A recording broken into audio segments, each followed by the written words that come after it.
Hello, everybody, and welcome to the TEACHERCAST Educational Broadcasting Network. My name is Jeff Bradbury. Thank you so much for joining us today and making TEACHERCAST your home for professional development. This is the TechEducator Podcast. We are here live every single Tuesday night at 8 p.m. Eastern. Tonight's topic is a very controversial one, and we have a very amazing panel on to discuss such controversy.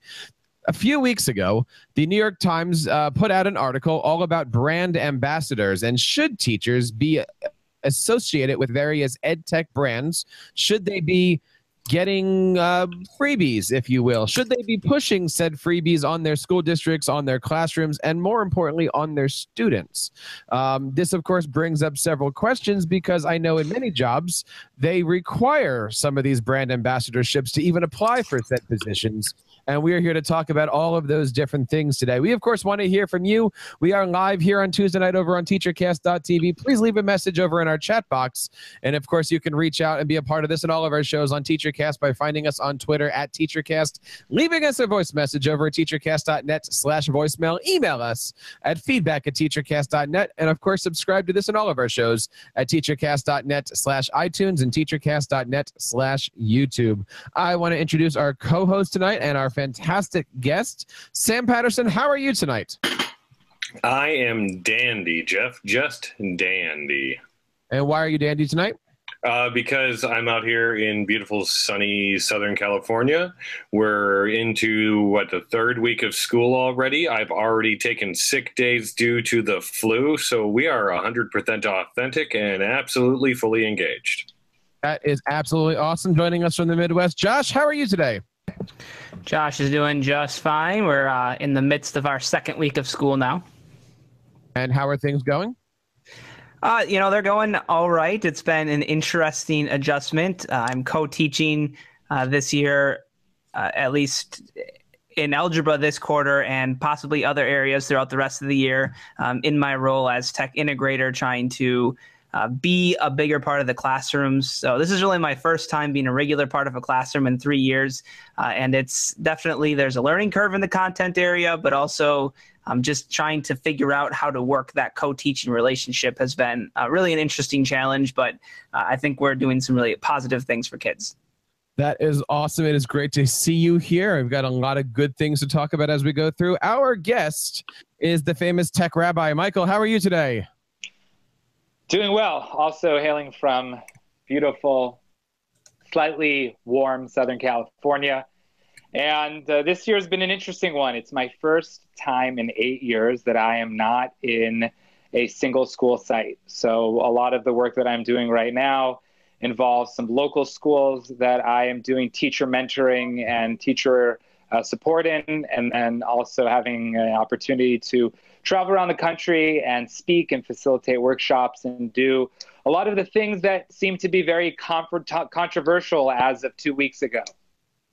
Well, thank you guys all for joining us. We're, of course, going to have other people joining us tonight. I'm going to actually offer our panel here.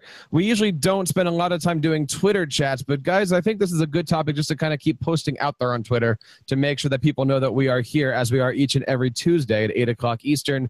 I'm just going to throw out the question here. Did you guys read the article, and what did you think about it after you read it? Sam, start with you.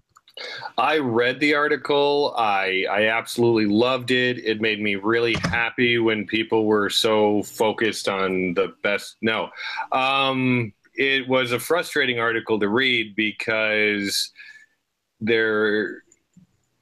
it was difficult to even tell exactly what the purpose of the article was. I mean, it wasn't really an examination of ambassador programs. It was kind of a profile of a couple teachers with some commentary thrown in, and then some really problematic analogies. Like, there was a lot of time in the discussion kind of comparing Edtech ambassadors to like pharmaceutical companies giving free drugs to doctors and such, and paying them and that kind of thing. And it, by and large, struck me as very ridiculous, because ultimately what the article seemed to fear most was that somehow this, relationship between Silicon Valley and teachers was entirely too cozy, and they were buying a lot of undue influence in the public education system. Mike, what do you think? So I was pretty shocked, but not shocked. It's this weird sort of dichotomy where I wanted to really be surprised and offended, but I just couldn't get past the reality of how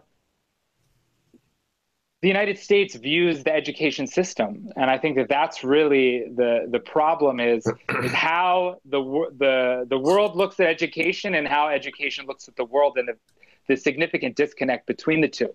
So interestingly enough, this article is one of a series. And so if you do the good Googling that we love to do, you find out that not only were there articles earlier in the summer, but they seem to have this just overall very disjointed flow to them. You know, it's like you can't focus on one thing at a time. First, you're talking about, you know, these teachers and ethics issues and the validity of the technology and the you know, the pedagogy that these teachers are employing. Then you're saying that, well, it's really the tech companies' faults, and it just sort of jumps all around.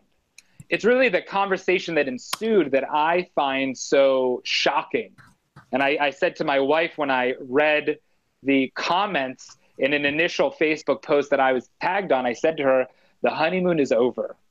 And this supportive, positive education community that over the past 6 years I have been a part of in this digital space became very ugly overnight. And people began to publicly name and target and write about other educators in the space. And I think at the end of the day, you can disagree with someone's teaching practice, you can disagree with their strategies, but smearing them doesn't improve the learning for their students, and it doesn't improve the learning for your students. And, you know, that I think is really where I have been emotionally affected is by the response in the education community to this article. Josh, how about yourself?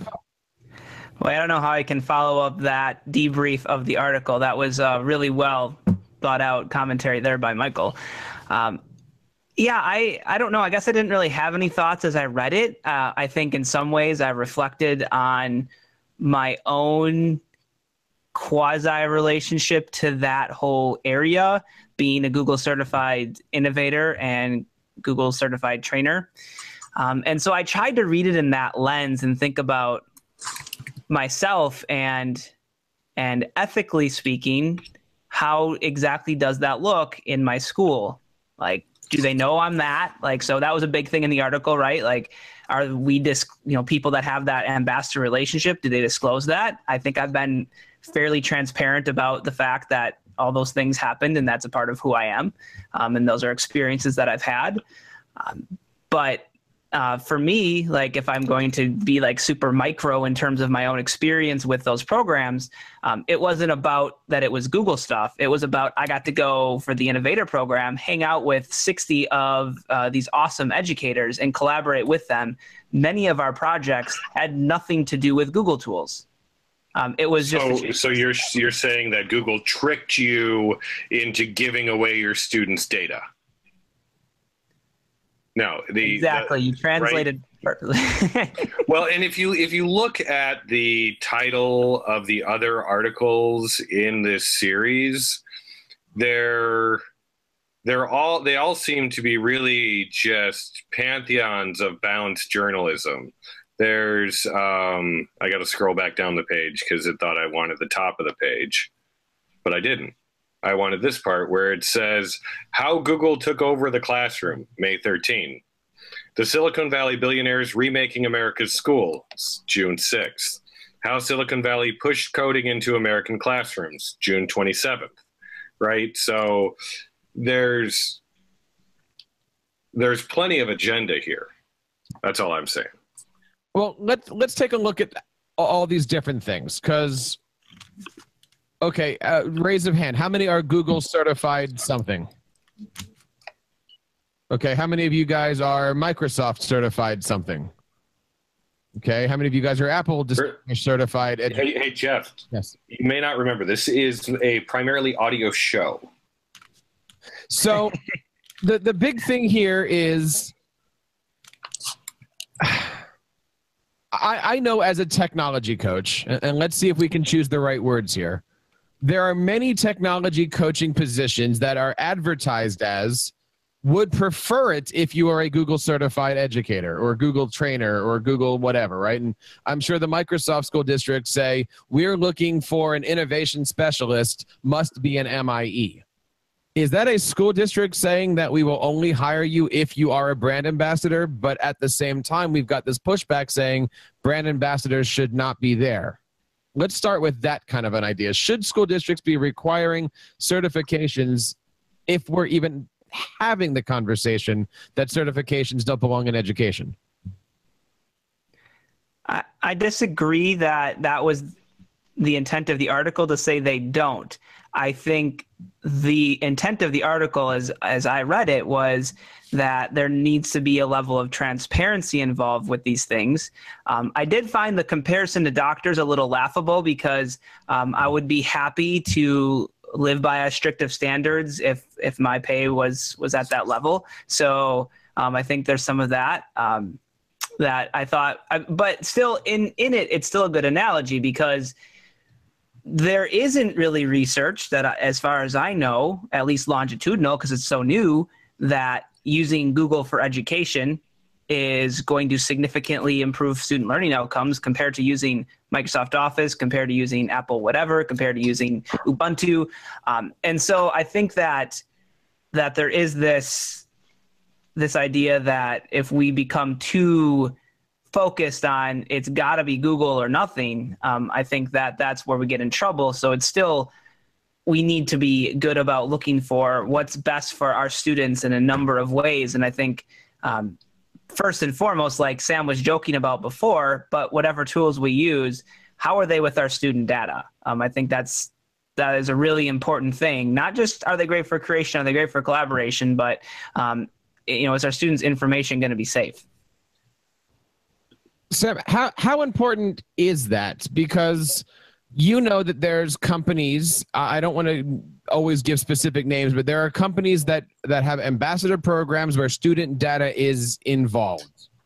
There's Sure. companies that have brand ambassador programs, for instance, that are STEM companies, and it's here, go try my robot, and there is no application student data. Should those two programs or platforms or types of companies be treated the same way?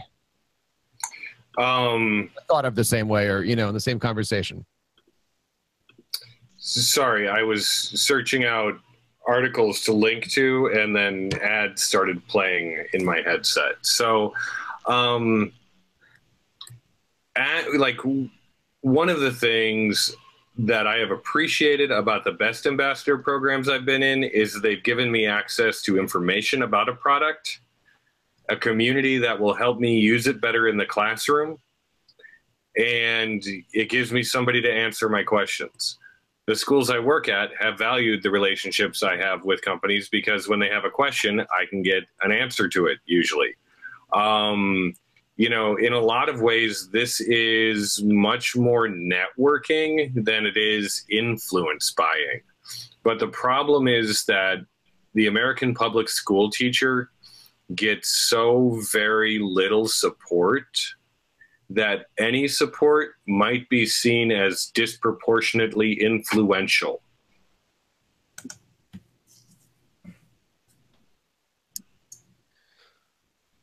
Anybody else on that one? Because I also want to ask the same question, and this is for the group here. Is there a difference between being an ambassador for, and I'm going to say this is not a negative term, a lower level EdTech product that you choose to bring in or you choose to use versus I'm a Google, Apple, Microsoft, which is generally the school district chooses that, and you have no say if you're a Google school or a Microsoft school. If you're a Google school, you might become a Google trainer, and if you're a Microsoft school, you might become a Microsoft trainer. Should we put a line on those where if I like to use Seesaw, I'll become a Seesaw ambassador, but I don't have a choice in my district of moving to Office or Gmail? So I think there's two pieces, right? The major corporations are trying to create a community of stellar educators. So I am a Google certified trainer and an Apple distinguished educator.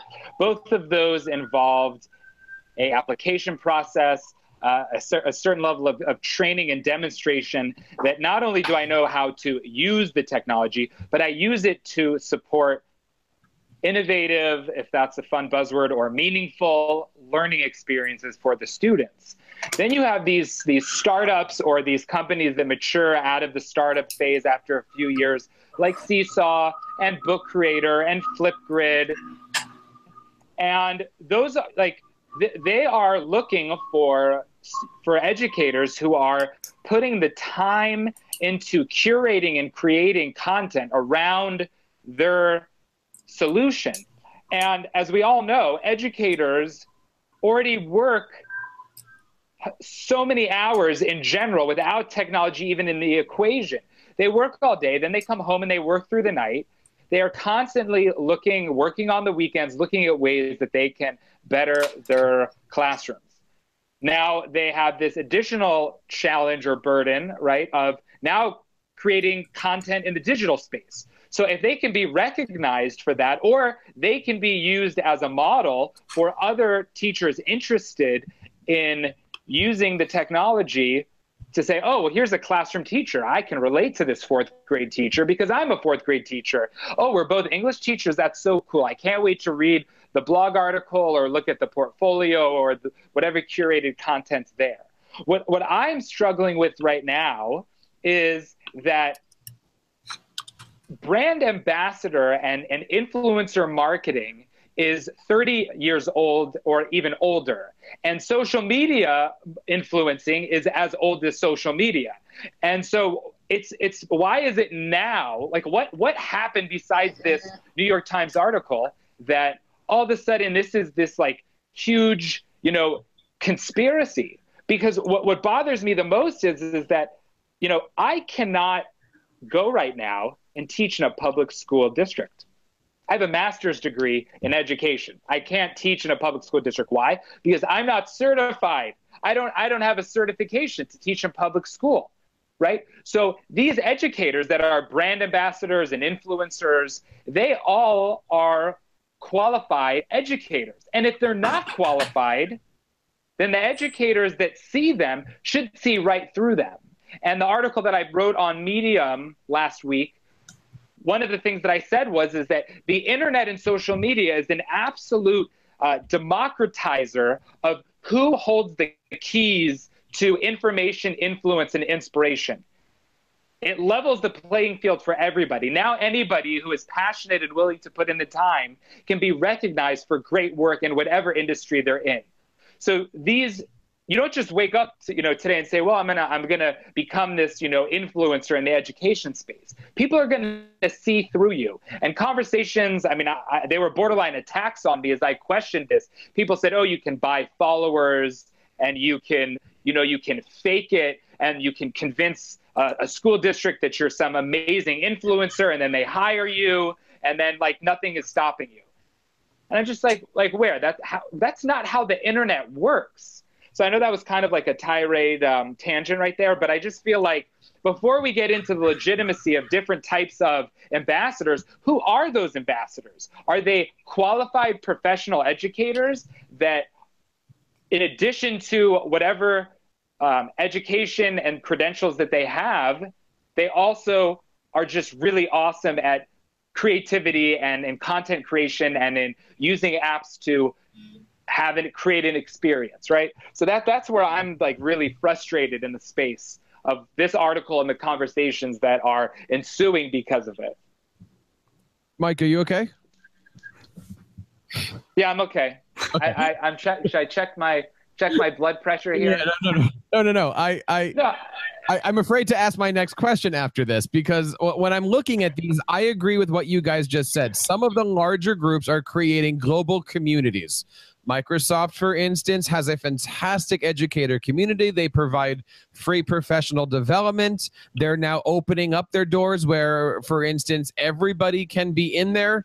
Yes, there's a small application and stuff like that, but they're making ways to join and form community. They're building online courses to support their stuff. There are other, as you said, EdTech startups who, as soon as they're 5 minutes old, say, I want a brand ambassador, and would you be able to use my product and let me know what you think? Is there a difference? And I'd love to get everybody's opinion, especially Michael's on this.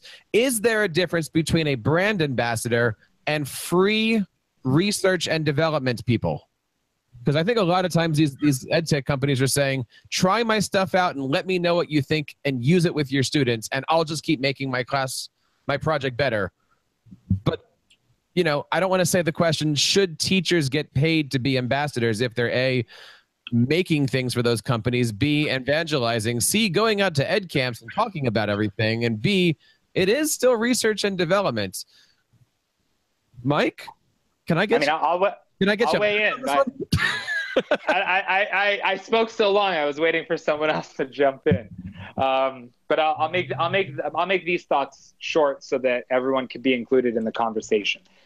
Well, actually, the truth is I spoke last time. But so we have to put a little bit of responsibility and sort of like these. We're talking about adults here.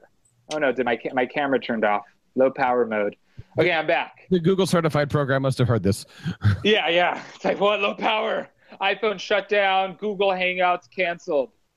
So the teachers are adults, okay? If they can't put 2 and 2 together and say, wait a second, like this company just reached out to me and wants me to use this in my classroom and figure out if it's good, like that's on the teacher, okay? You know, we're talking about adults here. We're not talking about young children who have to make this educated decision, okay? Now, for me, there is no product that I'm going to use in my professional or personal life that does not increase the experience or bring value to what I'm doing. So I don't just use tech like, oh, the latest and greatest, I have to be on VR, AR, and all the buzzwords. I'm looking for stuff that's going to make my life better. It's going to make the teachers that I work with have better experiences supporting learning and delivering instruction. And the students love it. I was just at a school this week, and we looked at iMovie, we looked at Toontastic, we looked at Book Creator, we looked at Chatterpix. Why? Because I'm all about creation content. I'm all about content that doesn't store information about students, which I know that Sam had mentioned is an issue, even though I love Google. And when I thought that Google Drive was going to disappear for a second, I was like literally like having, you know, a massive high blood pressure, right? But I just feel like we're adults here, and you really just have to assume that they're making that educated decision. I think that the certified trainers and certified innovators and educators in these bigger companies, they're looking for something richer because it's not a singular solution. It's not just an app. It's an ecosystem. It's hardware and software. It's curative. It's data driven. There's so much dynamic going on in these bigger companies. But when you look at the smaller ones, you know, at the end of the day, I'm a book creator ambassador. I've been an ambassador since they created the ambassador program, and I love Book Creator. It is my go-to application, my lowest point of entry for training for teachers on iPads, on Chromebooks, on laptops that can now use the web-based experience for not for creating, but for experiencing it, right? Like, it's just, if it's going to bring meaning to my experience, my students, and the teachers that I work with, like you have to use it. I think when you're looking to get paid, that's actually where it gets really complicated. That's where the ethics will become in question. Wait a second, you're paying these teachers to bring this in? I think that looks a lot more fishier than, hey, like, you want to beta test this, you want a free year subscription of the software that basically is worth, you know, nothing, but we've attributed a value to it based on the interest in it, right? So that, you know, that's my extended rant on that. Mike, let me follow up with you here on this. And again, we're playing devil's advocate in a lot of these things, but is there a difference? And let's keep on the topic of teachers being research and development, teachers being brand ambassadors, teachers being paid, not paid, all those things.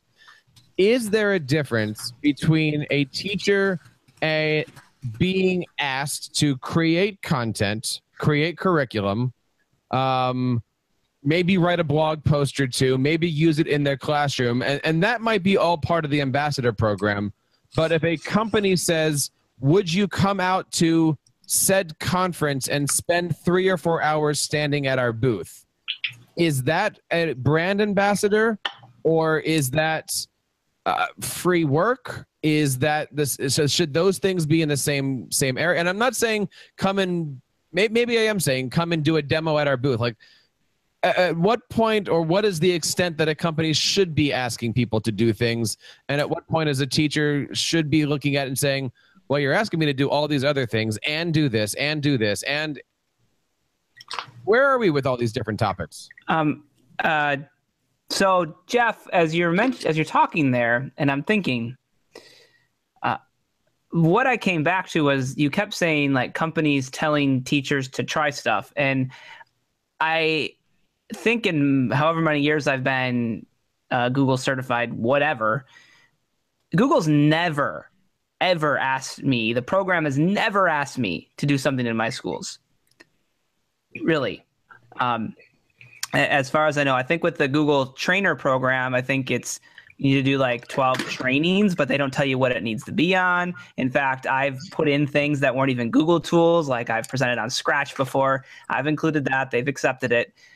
And so I don't know if there are ambassador programs where the company is stating that in order to be an ambassador, you have to do certain things with your kids. That to me is problematic because the companies know, maybe some are former educators. I know many Edtech companies used to, they were founded by people who used to be in education and wanted to solve this problem. But you're the boots on the ground. You're the school. I would not feel comfortable with a ambassadorship and where the company was dictating to me, you really need to do this in your classroom. That to me is problematic if that happened. When you start to get into things like Michael was talking about, like the paid stuff, where you're getting paid to go speak, I guess that really depends for me. And once again, that's something where I reflect on my own experience where I've had opportunities, whether it's a school district, a summit, or an educational organization that needs people. They're running a workshop and they need people who are going to be able to work with the teachers in these workshops, and they're looking for qualified people. That's an interesting topic to bring up because I think as long as there's been education, now this is my 7th year in education, professional development has been a thing. I mean, our schools bring in people all the time that they're paying money that we don't know how much they're paying for people. We know at conferences, the big keynotes are getting mucho bucks to go do that thing. Yeah, I mean, is that acceptable? And kind of the corollary to that is the fact that teachers and the teaching profession as a whole is pretty, I'm not sure what the word is. I don't want to say it's not highly regarded. I think it depends on who you talk to, but definitely education as a whole is not supported quite well. Obviously, the salary thing, everybody kind of knows that as teachers don't get paid enough. Is that a justification for teachers going out to present to supplement their income? Is that make it more or less acceptable? I don't know. I'm more thinking out loud. I don't necessarily have a point on that. I'll tell you one person who does have a point. We have a very, very hot topic going on here and a hot conversation over on TEACHERCAST.tv. There is so much stuff going on over there. So if you're watching live, check it out. And of course, we're here live every single Tuesday. Mike, what do you think? So I'll clarify earlier about this, the teachers getting paid for things. So a teacher getting paid to, curate a couple lessons and things like that, give them, if the software costs money, right, give them that, right? To create a lesson, you're already creating the lesson. Like I said, if a teacher doesn't believe that this technology supporting their learning to the point that it inspires them to the level that they would populate the application with content, with learning opportunities and experiences, then I don't see that like even exists. That a teacher, like, I don't really buy into this, but like I need to get paid for it. Versus conferences or these summits where a teacher is going to present or facilitate a workshop where it's 3, 4, 5, 6 even more hours of their time. As long as the district is on the same page and ethics and that whole process is done, for sure those teachers should be paid for that time. I think it's complicated in the public school space because they're salaried employees, so technically they're getting paid and now they're getting double paid. I feel like if a teacher is trying to get into the EdTech consulting or workshop facilitator space because they need the money, I think that's just wrong. I honestly would say that, and I could say that because that's what I do now. I was in the education space in a school as a teacher, and then as a director of EdTech. I finished my 7th year last year, and I left, but it wasn't to make more money. It was because I'm super passionate and I love supporting learning, and I wanted to do it on, honestly and genuinely, a global level. If you're a teacher and you're not making ends meet, so like sell stuff on eBay or like have a side job. You don't need to enter into this EdTech space for the money. Also because it's really the market's really flooded and it's really hard. It's a really hard business to run. But I think that it's teachers need to take responsibility, and the word no is like part of that. If an ambassador company that I was really into said, well, to be an ambassador, you need to do this, this, this, and that, and I just A, didn't have time, or just B, felt like they were taking advantage of me, I would say no. And it doesn't matter how exciting or cool the software is or the hardware is that they're providing, right? You want to feel comfortable with what you're involved in. You want to feel passionate. So I find that the people in the consultant space and the influencer space, the space where these companies are reaching out to them, I look at most of these educators, I would say 90% of them, as genuine and passionate educators. And yes, there are some bad apples. I honestly haven't met them, but now that this article came out and everyone's talking, apparently they're there. And I'm not looking for them because I'm always focused on the positive and the constructive and, what are we going to do to better student learning instead of bicker on an online space, what's legitimate, what's not, who's good, who's not. I had some told me that another teacher said, now that you're out of the classroom, your insights are irrelevant. And I was just like, mind blown, So I feel like teachers need to do what's best for their students and professionals. And if it's technology, if it's analog, they have to make the right decision. And people are human. They make mistakes. They were unsure. They were conned even. But to say that like the EdTech companies are like deceptively trying to make money off of schools at all cost, or that brand ambassadors are doing it for like the fame or the money, I don't see it. And I'm open to being wrong. I like being wrong, especially if it leads to a positive outcome long term. Do you recommend, and I know each of these items is different depending on where you send it, but on the paper resume, do you list all of your brand ambassadorships? And clearly that's sure you're putting it out, but I mean, I'm a Seesaw ambassador. I'm a Dove soap ambassador. That's just as important as I'm a Google certified trainer. Yeah. Josh? I don't have that many brand ambassadorships, so they fit. I don't need to worry about which ones to cut off. And Josh, you had said that, and I'm in the same position as a tech coach. I don't walk in and say, hi, I'm in here's my resume of stuff. They know that I'm a Google trainer, and I think as a Google school, that's the important one. But I certainly should I be worried? Let's just say, again, I work a lot with Microsoft. I work a lot with Evernote. Today, I was talking to a teacher and she's like, look, I need a really cool place to organize my this and my that. And I said, have you tried Evernote? Now, I wasn't saying that as an Evernote brand ambassador. I was saying that because Evernote was the right tool for this position or for this answer to this teacher's question. Is there a difference, Josh, for you as a tech coach when you're supporting a program or product that supports you, or just answering the question for the teacher because that's the right answer at the time? I will tell you, in my experience, and I had this thought earlier, so thank you for talking back to this because it made me remember it. I could probably say without the benefit of a doubt that my colleagues could give a crap what my ambassadorships are.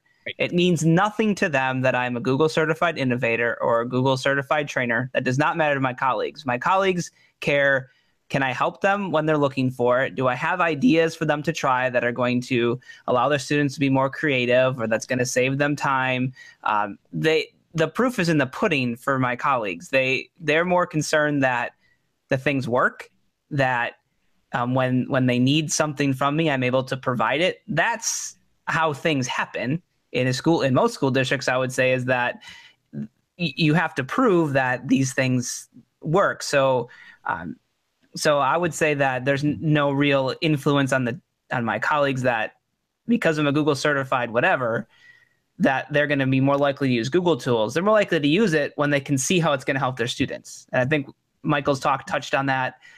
And so I don't know that it really matters. I mean, it's in my signature line for my emails that nobody looks at because Gmail hides them underneath the dots, so nobody sees that anyways. So I don't know.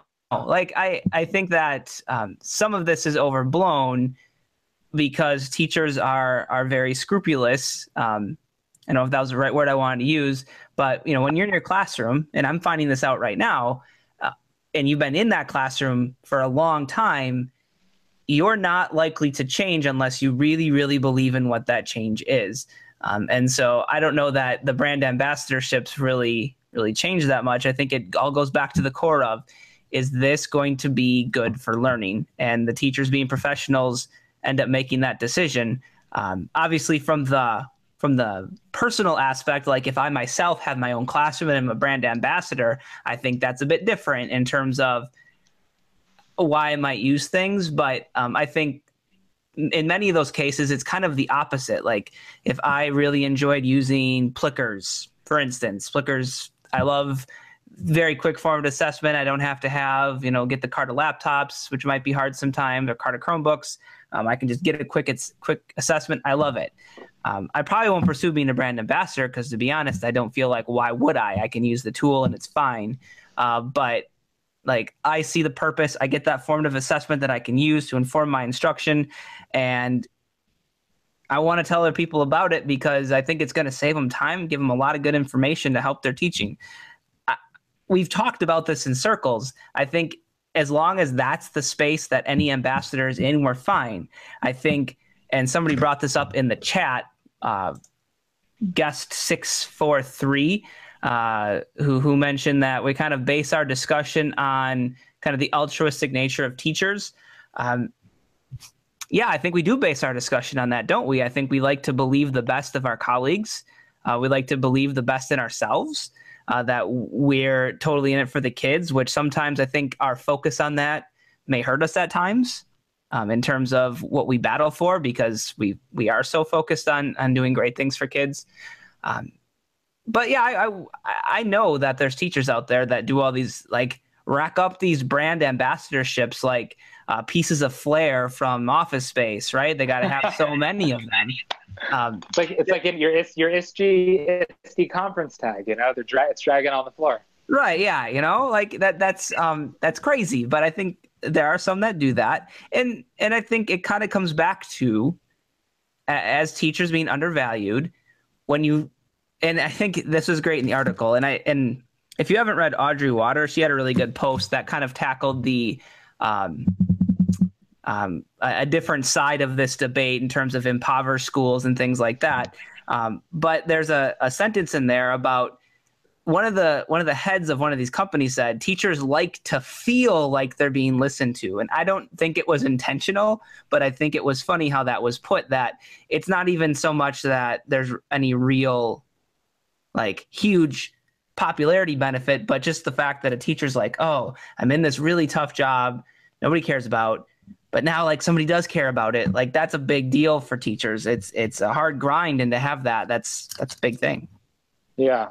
I just, it's funny when you pull those, when you see those quotes that are just like sprinkled in these types of articles, like it just screams deceptive to me. And it's like, this EdTech founder is having this, 20-minute conversation on the phone or whatever with this reporter, this journalist. And he says this like long statement, and then the journalist comes in with the scissors and just like cuts that out. So while it's true and ironic and all of that, I don't feel like that was the intent. And I feel like even the two educators that were featured in the most recent article, they were misled as well. I think that there's always going to be people that are going to try to feel important and want to feel important. It's human nature to want to feel important. So as you described, the brand ambassadors like Flair, at the end of the day, they have to produce content. They have to bring it into the classroom. And I'm always going back to like, this is a teacher that has a professional teaching degree, has a credential certification, and has been deemed before technology was even in the equation, that they were competent and qualified to educate students.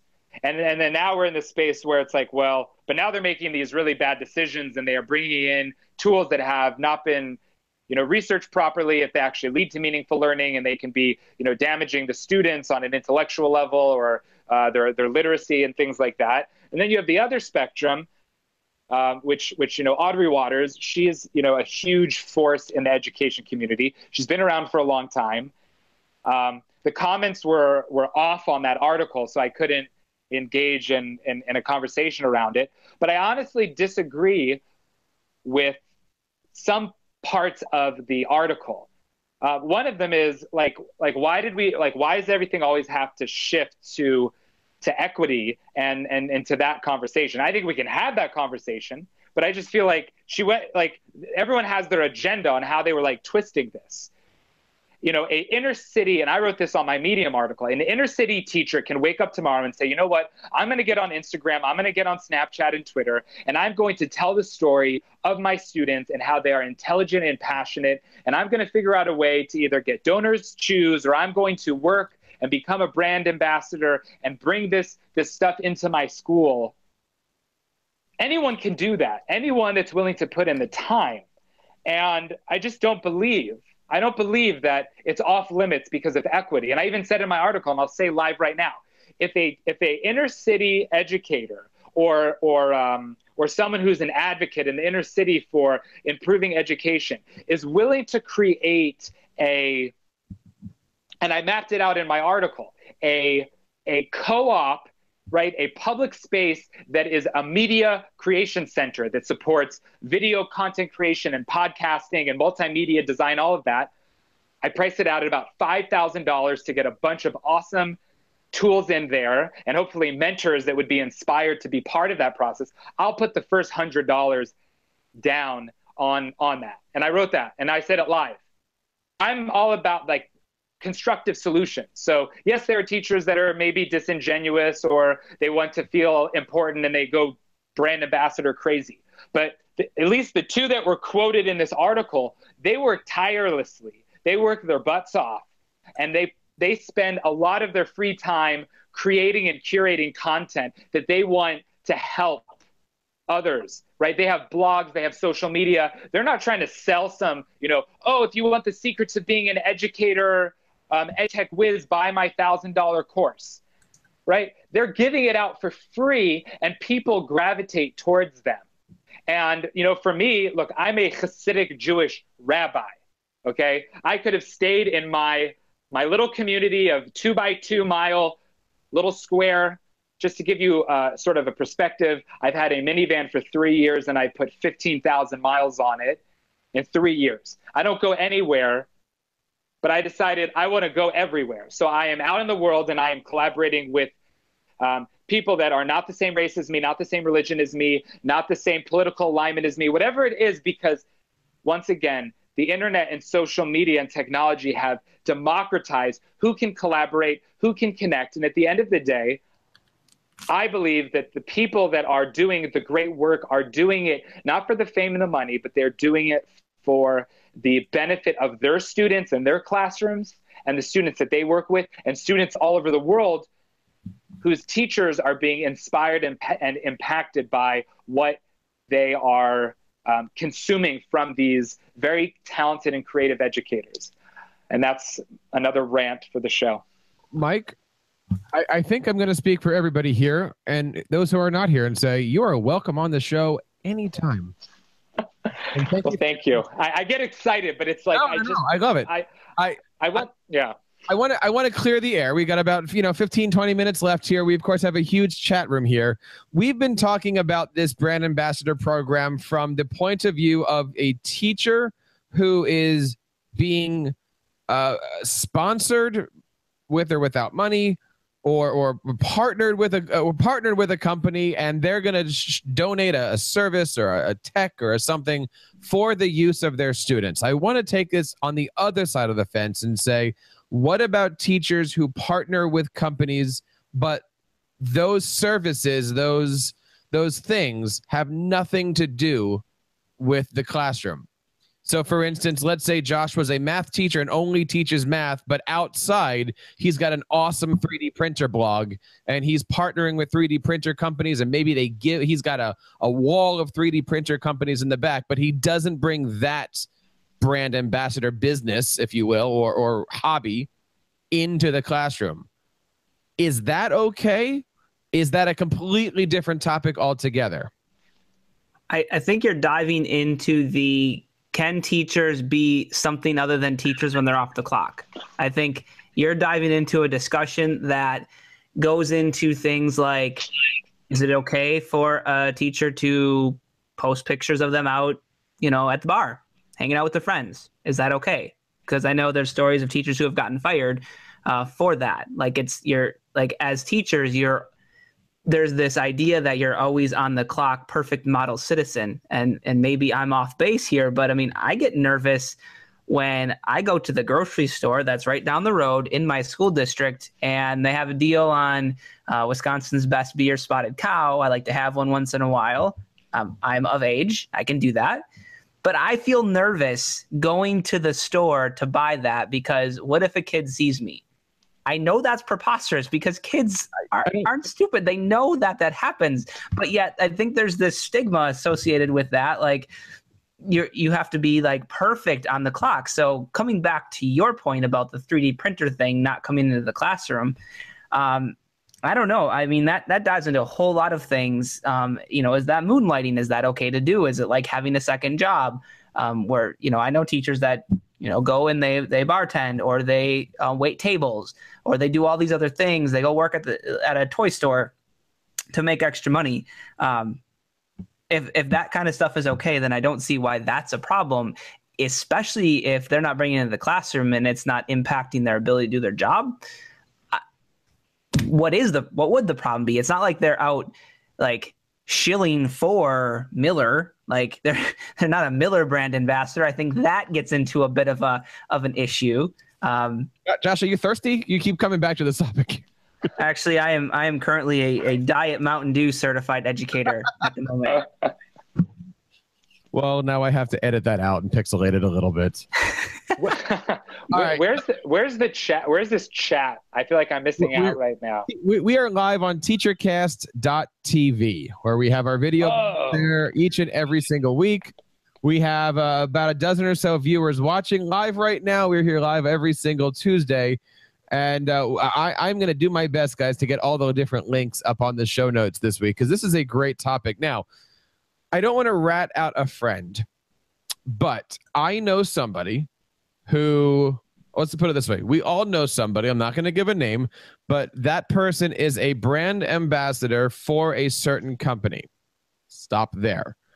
That person gets paid by said company to go to conferences and do presentations on their behalf.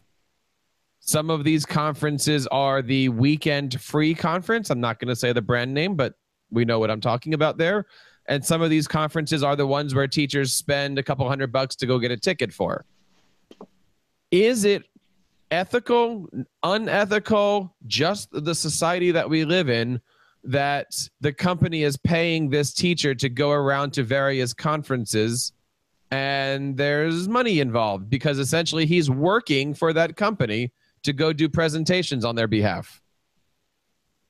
So I think there's a couple components to this question. The first is every single teacher has a contract, and in their contract it stipulates the boundaries for what they are and are not able to do in the realm of employment. So one of them is that it cannot directly compete or jeopardize the quality of the work that they do in that space. And there's a gray area. So if the teacher goes to their principal or their superintendent or their head of school and gets the okay for whatever reason, oh, well, you're going to that conference and there's professional development and we don't have to pay for it because the company's paying for it and you're presenting, which brings notoriety to our school that we employ experts. I don't see what's wrong with that. What really frustrates me, and education needs to stop disconnecting itself from the way that the rest of the world works. Now we can have a conversation if the way in which the world works is good, if it's right, if it's honest, if marketing and brands and advertising is deceptive, the way in which Facebook and Amazon can harvest your information and you search for 5 seconds on shoes and then for the next 3 weeks, every single ad surrounding your experiences, well, those great shoes you wanted, right? But the world, if you're an expert and you're really talented in the industry that you're in, there are conferences in every industry and people want to hear from you. And that's normal. And sometimes it'll be sponsored. They'll cover travel. They'll cover conference. They might give you a stipend. And then in education, it's like, well, wait, like we shouldn't do that. And like I said, as long as the school is in the know and there's transparency, there's transparency, like there's a lot of people, because of my previous life before education, I was in the media and communication space. There are a lot of people on YouTube that I follow, many of them who are sponsored and have affiliate links, and they put all of that in the description. When they say, oh, this is a great, DSLR Canon lens, it says there, this Amazon link is an affiliate link, and I will get paid for you going there and purchasing that. So, like, it's just about being transparent and honest and making sure that the school, is doing its due diligence, that it's, taking, obviously public funds is a very sensitive subject, but like these public districts, they pay HR and ethics officers to like do that job. That's not the job of the teacher. The job of the teacher is to be honest and transparent. But I think that I'm ranting again. I'm going to quiet myself. But I think you're talking about during the school week. What if this teacher is doing it on the weekends? Totally out of school time on their own. No, but that's what I said in the beginning, my initial statement of in the contract, it stipulates the boundaries. And so it should allow, without question, your ability to go and do things on the weekend. The issue, though, with that could be, are you a representative of the district, right? Like, what role do you have? Like, there's so many layers to this that teachers just need to be in the know and make sure to, ask the right questions and connect with the right people. So I think that's the thing. It's like with Apple, right? In the space of Apple, their employees can't say anything. There's no Apple employees that have active Twitter accounts. And if they do, they're very, very simple, very safe comments, right? They're not allowed to, because anything that they do is viewed by Apple as a statement on behalf of Apple. So, you have to be in the know. But I want talented educators to be in a public space to better education. And I believe that is where it's at. It's not going to be with the, even the people like me. So I'll take a cheap shot against myself who, 3 years down the line, people will say, well, you're out of the classroom and you're out of touch with reality, whatever. But like teachers that are in the trenches, in the classrooms with selflessness and with total dedication, sharing how they make learning awesome in their classroom. They deserve to scream from the mountaintops. So if they do it on social media or if they do it at a conference and it's in line and legal and, all that mumbo jumbo, then let them do it and support it. I think, if you don't support it, get off the internet and like just go back to like using slide rulers and typewriters and, be away. Just go away. Don't use technology and influence to smear and criticize influence and teachers trying to put content out there. I don't want to have to work with that person. Don't put any ideas in their head. Mike, I got to stop the rant right there because there's a lot of time between slide rulers and the birth of the internet. Come on, we could come up with a lot more. Okay, fine. The Oregon Trail. Stay with the Oregon. Definitely.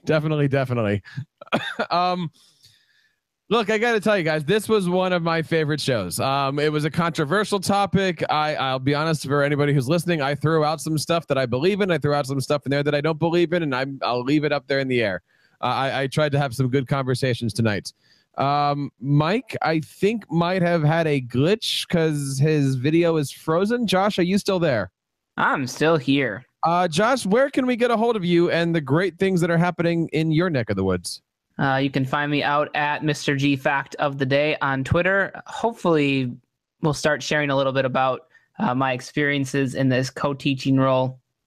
That's kind of been my baby right now, which is heavily impacting the rest of my day. I think as any tech coach, tech integrator that does this type of thing or has their own class, it's never the whole like it's only one class a day, but it impacts everything else.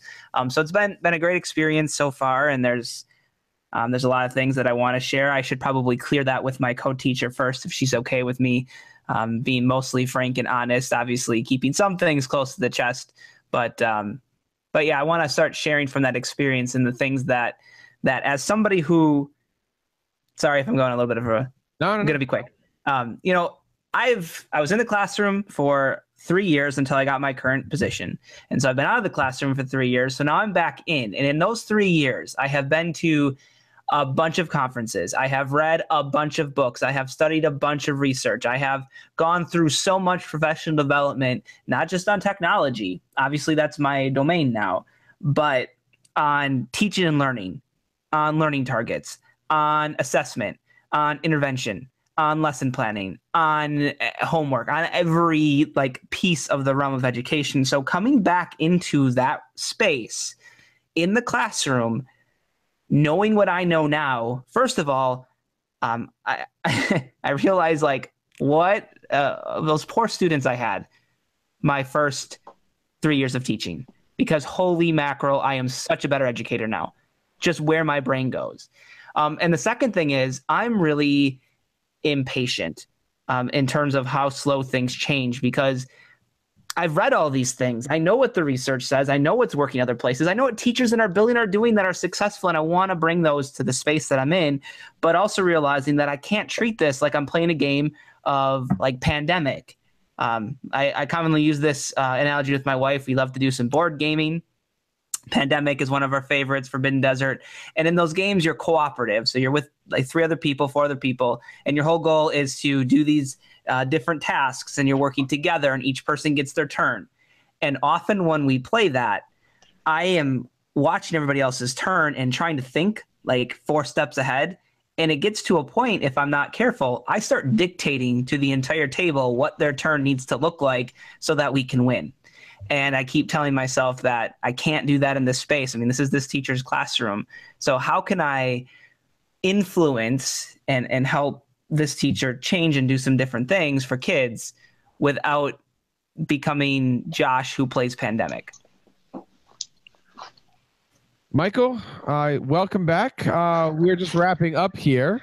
Where can we go to learn more about the great things that you are awesomely passionate about? So you can check out my blog and all the social media platforms by looking up the Tech Rabbi, so thetechrabbi.com, at the Tech Rabbi. And I recently launched a vlog under the title or the brand Educated by Design, where I am discussing ways in which design has influenced my teaching practice. And with the help of you, I'm going to be launching, hopefully very soon, a podcast where I interview people in the creative space, creative professionals in cinema, advertising, media, content, how they tackle problems, deal with failure, come up with ideas in which solutions might seem unconventional or like that was so obvious, those types of conversations, so that I can bring that to the education community. So Educated by Design is my new project. And awesome. Thank you so much for having me on the show. I know that the first thing that I'm going to be doing tonight is signing up for the Tech Rabbi Ambassador Program, because I am so a fan here. And again, thank you so much for popping on. Where do I stand on this? It's kind of interesting. Sam and I have been having these conversations over the last 2 weeks or so since this came out, because, we're all kind of related to these different companies, and TeacherCast has kind of a brand of its own with all of these different things. And if TeacherCast puts out a 5 ways to use Google, is that because I'm a brand ambassador, or is that because TeacherCast is putting out stuff to help out the community? So we've been having these different conversations, but it is something that needs to be talked about. I'm really curious to hear what you guys are saying. And we've, of course, had a long and fantastic conversation. I want to give a big hand to everybody over here in the chat box. Michael, Peggy, we've had a few people that are just labeled as guests. Josh is over here. Thank you, guys. Great conversation tonight. There's, of course, several great ways to continue this conversation. You can find us on Twitter at TeacherCast. Leave us a voice message over at teachercast.net/voicemail. Email us at feedback@teachercast.net. And, of course, subscribe to this and all of our shows at teachercast.net/iTunes and teachercast.net/YouTube. We just recently celebrated a major milestone. We went over 25,000 Twitter followers. I want to say thank you guys so much for all the support. There's a lot of great things happening on here. We have all of the links that we're going to be putting in our show notes blog post. This is the Tech Educator Podcast. On behalf of everybody on the TeacherCast Educational Broadcasting Network, my name is Jeff Bradbury, reminding you to keep up the great work in your brand ambassador program and continue sharing your passions about brand ambassadorships. Good night.